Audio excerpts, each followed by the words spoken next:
So welcome back to our discussions on the cash flows.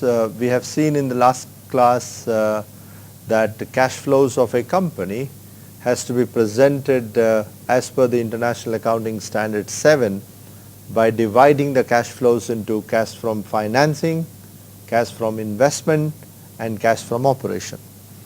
So cash in hand at any point of time is a CFF plus CFI plus CFO.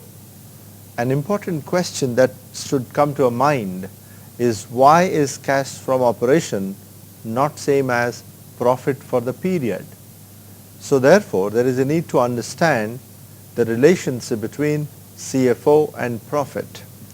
IAS 7 says the CFO in a cash flow statement can be computed by a direct method or an indirect method.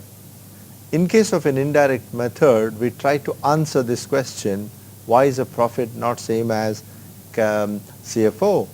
Whereas in case of a direct method, we just show all the receipts from operation less all the payments from operation. So to answer the question, why is cash from operation not same as profit, it's better to see the indirect method. So what is the difference? Why at all there is a difference between these two items? Broadly speaking, the difference is because of three important causes or three important classes of items.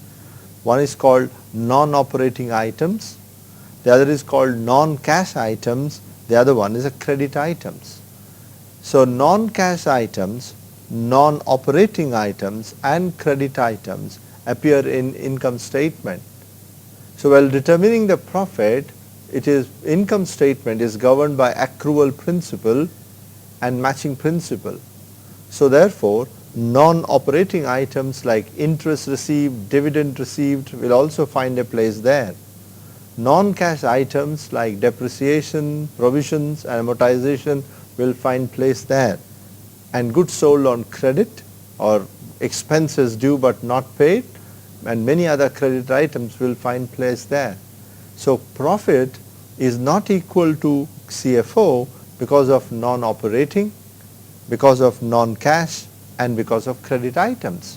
Let me pick up one company from India, Hindustan Unilever, and I see that the profit for the period March 31st, 2009 is around 30,000 million, whereas the CFO is about 20,000 million. So the difference of 10,000 million is because of non-cash items, because of non-operating items and because of the credit items. But accounting standard even in India says you have to show the cash flow statement through an indirect method.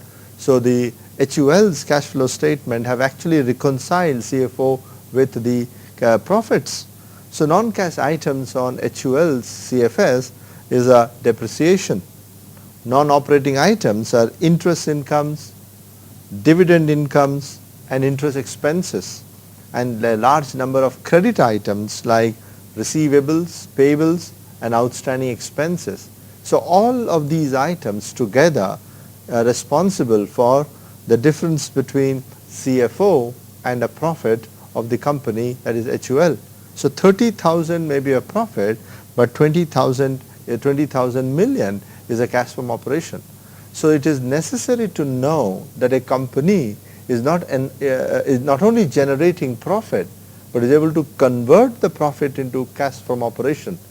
Every good company, financially strong, should generate CFO, and that positive CFO can be used for repaying loans, or positive CFOs can be used to pay the dividends, or positive CFOs can be used to create more investment. A good financially strong company will have a positive CFO, negative CFI and a negative CFF. In the next sessions, we will try to understand bit more details about the relevance and implications of positive CFOs and negative CFOs of some Indian companies and some non-Indian companies. Thank you very much.